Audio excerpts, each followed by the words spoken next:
Hey, Guoba here. Time to talk sustains. I've read a bunch of questions on my guide, streams, and posts, and I'm here to help answer some of them. Today's topic is about her sustains. I'll be reviewing them, talking about what makes them good or not so good, and also their synergies with other units, as well as how to build them for Castorice. If you want to know how to build her supports, I've also prepared a video on that for you guys. But anyways, like, subscribe, and share if this video helps you out, and let's begin. Let's start with the main topic, Luocha and Gallagher, and what makes them so absurd for Castorice.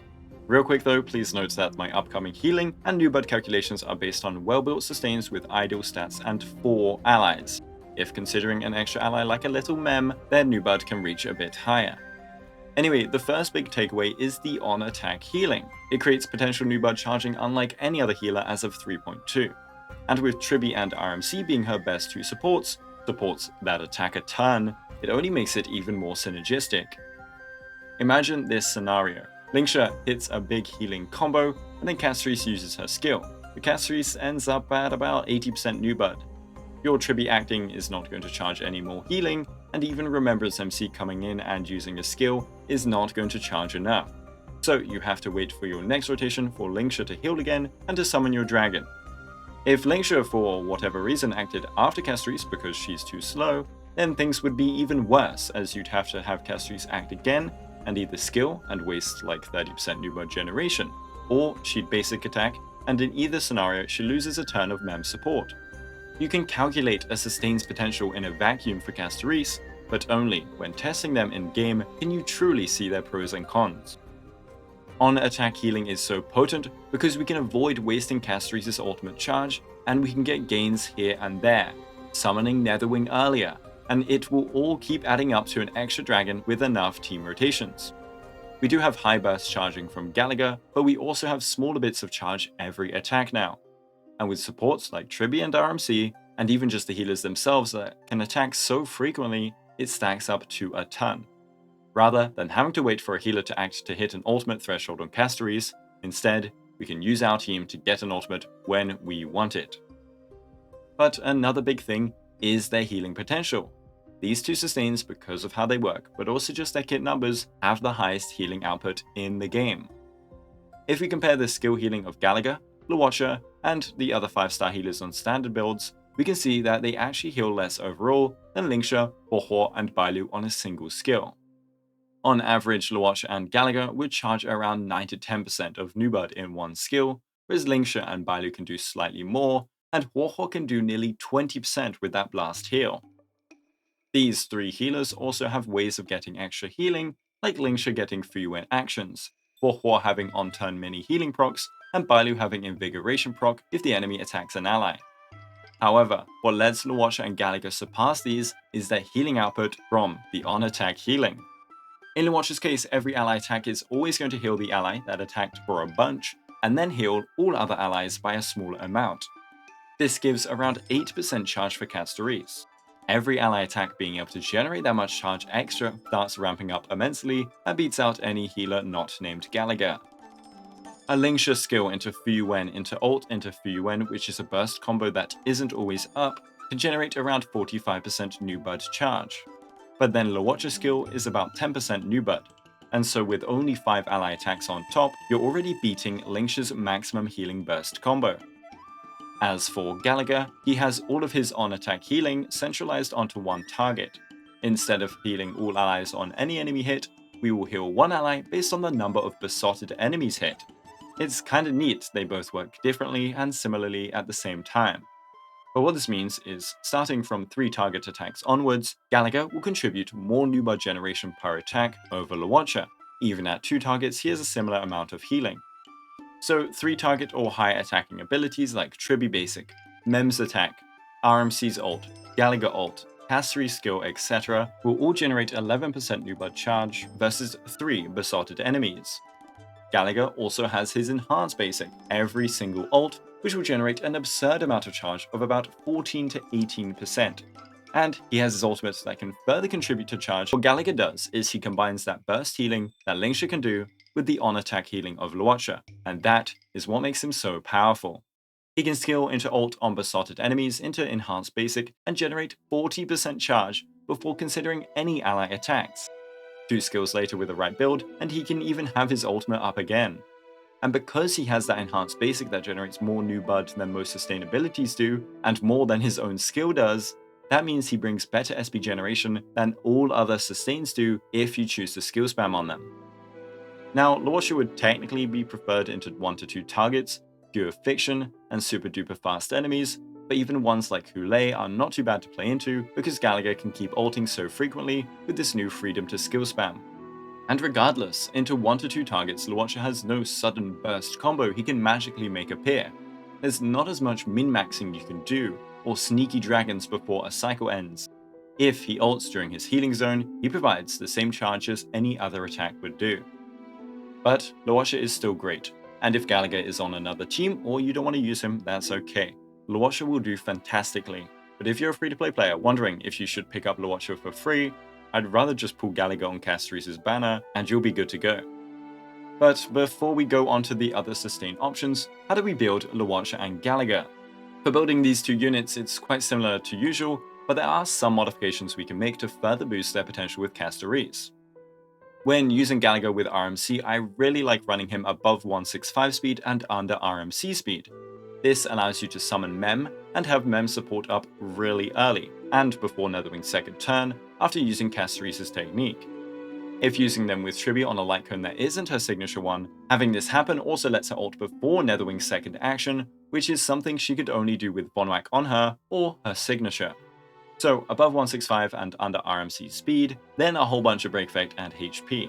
Since his healing multipliers scale off of no stats at all, he can stack HP for free like HP scaling sustains, whereas Luocha has to stack attack. So healing body, speed boots, HP orb, and then usually an energy rope.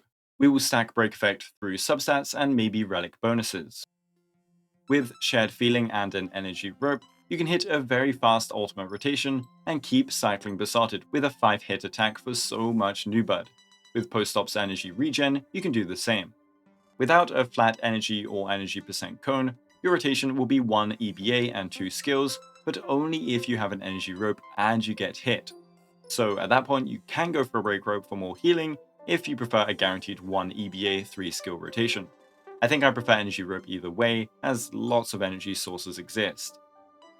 Luocha is similar, but we swap everything to attack. And since Luocha cannot easily perform that instant combo Gallagher can with his ult to activate Mem support before Netherwing's second turn, you don't need to have him at such high speeds.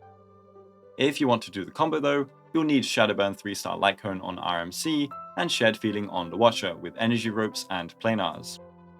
So again, you can go for that above 165 speed, but a bit lower with 160 is fine too. You want a healing body, speed boots, a whole ton of attack, so attack orb, and then an energy rope or attack rope. Like with other sustains, he can skill spam way more often now, and so his rotations change up a bunch. He can 3 skill with a 5% energy planar and very nearly achieve his ultimate despite using an attack rope. This is very strong for his healing power. Shared Feeling, post-op, or any energy cone can help guarantee this 3 skill rotation with an attack rope. He can also basic and 2 skill to get his ult like Gallagher, but you need an energy rope at that point. Luocha's ultimate doesn't need to be cycled through quickly though, but you do want to have it ready to go for when his healing zone ends. For Lycones, for these two, you can go for Shared Feeling for team-wide energy and help with their own energy rotations, post-op to emulate an energy rope kind of, or just any big outgoing healing boost cone that you like. Even Hey Over Here works and is completely free to play. If you want to go a step above for Castorice battering though, the Battle Pass cone is going to be their best by far. I still don't recommend buying the Battle Pass if you don't want it just for this cone, but 4% max HP healing per basic or skill to all allies is kind of insane. With their high turn frequency, especially Gallagher since its ult advances him by 100%, they can abuse this extra 5 to 7% new bud every single turn of theirs at S5. But now that Luocha and Gallagher are done with, onto the rest, and all the talk before does mean that other sustains work. Of course they do. Castorice's new bud generation relies on healing, and so as I said in my guide, other sustains will work because they heal too. Luocha and Gallagher being her best does not suddenly remove Lingsha's healing capabilities from the game. But who would I recommend if you aren't using Luocha or Gallagher? Well, any one of Bailu, Lingsha and Huohuo work fine. For some reference values, the skill healing of Lingsha generates about 12% new bud, Huohuo's skill is around 19%, and the skill healing of Bailu is about 11%. For ultimates, Lingsha generates around 11%, Huohuo provides none outside of light cones, and Bailu provides the most with nearly 19%. Though Lingsha does advance Fuyuan by 100% after ulting, which will let her double her new bud generation in this action. They all have extra ways of getting healing too. Fuyuan generates 11% new bud as well, Huohuo 1.5% every ally turn, doubling if an ally is under 50% HP, and Invigoration from Bailu generates nearly 2% new bud per activation. So we can see that Huohuo has a high impact on her turns, but very low impact otherwise, and her ult is only useful to help supports. This means you want her fast and furious, and only her turns can truly battery Castorice. For that, I would go for a very fast Huohuo with 2 speed, and maybe even Eagle if you're crazy like that. Castorice sustain builds are reminiscent of the Herta's battery erudition builds, because if all we want are turns, that's all we need to build for. Of course, you can't ignore the healing either. Huohuo's ultimate also gives 0 healing, and neither the attack nor the energy are useful for Castorice. You can go for a 3-skill rotation with energy rope, or go for more heals and a HP rope, only dropping to a 4-skill rotation. Bailu has a decent impact on her turns, but her ultimate is her best source of generation, and can be used whenever to help Castorice reach a dragon breakpoint. We want her fast as well with high healing output, and we want to cycle her ultimate as fast as possible. With an energy rope you take only 3 skills, you can even go 1 basic 2 skills, but there's no way of getting to a 2-turn ultimate rotation. So for that we can instead opt for a HP rope and run a 3-skill rotation regardless with post-op, shared feelings, or even an energy planar with a tiny bit of luck. Lingsha has a very split impact on her healing. Her skill, ultimate, and Fuyuan actions all have similar healing multipliers. This means you can get a surprise boost in dragon battering out of nowhere whenever Fuyuan acts, whether naturally or from emergency healing. Lingsha also has a big burst like Gallagher, which you can have Fuyuan act and then ult, which will advance Fuyuan by 100% to act again for over 30% charge. For this, I'd say Lingsha has the best battery potential between her, Bailu, and Huohuo. Just like the other sustains, you want to be fast, have strong healing percent, and stack your healing scaling stat. And Lingsha's low energy cost can let her replace an energy rope with an attack rope if using shared feeling or post-op. Since her ult is such a big portion of her charged power, stick to energy rope unless using these energy-based cones so that you can get a nice 3-turn guaranteed ultimate. What's nice about her energy gen is she can also use basics in the place of skills and still generate 30 energy each time. And all of these abundance units can use the Battle Pass cone too. It activates on skill or basic. The only sustain that it is most impactful on is Gallagher, due to his healing not falling off too much when building for speed, as well as his 100% advance on ultimates, giving him high turn frequency. Finally, in the abundance category, Lynx and Natasha are a bit too weak sustain-wise for my liking. They have high impact ultimates, with Lynx generating 19% new bud per ult, but their actual turns are weak. For reference, a Lynx skill is only 4% new bud. And the continuous healing is nice, but not enough. If you want to use a 4-star, use Castorice's best sustain. Now, you thought I was done, right? All abundance characters dealt with, so the video ends. Well, there is an abundance-like character that is in another path, funnily enough, Fu Xuan. Now, I wouldn't recommend Fu Xuan because her healing output is not substantial enough to sustain the team for longer runs, and her new bud generation is not beating out any strong sustain we have. She heals on dropping low HP, which can easily max out that 12% cap of new bud. She heals per ult to all allies, which gives an okay amount, and she can run fun cones like the 3-star defense or pioneering to get tons of HP restoration. With a healing body, and I can't believe I just said that, she starts generating an alright amount. She can also 3-skill rotation thanks to her passive that gives an extra 20 energy if her matrix is up, and therefore she can ult quite frequently. But most of the healing is for her, and so it's hard to sustain your team with Fu Xuan if Castorice is draining 30 to 40% HP every turn. She also gives damage reduction, which is a bit of anti-synergy, as losing HP from enemies attacking you is a nice free Netherwing battery. Her extra benefits over a healer are not that great. You have 12% CR, which is most likely overcapping you anyway, and some HP, which is weaker than Lynx's HP buff, and even that buff isn't too substantial in damage amplification. Anyways, I hope you enjoyed this in-depth look at Castorice's sustains.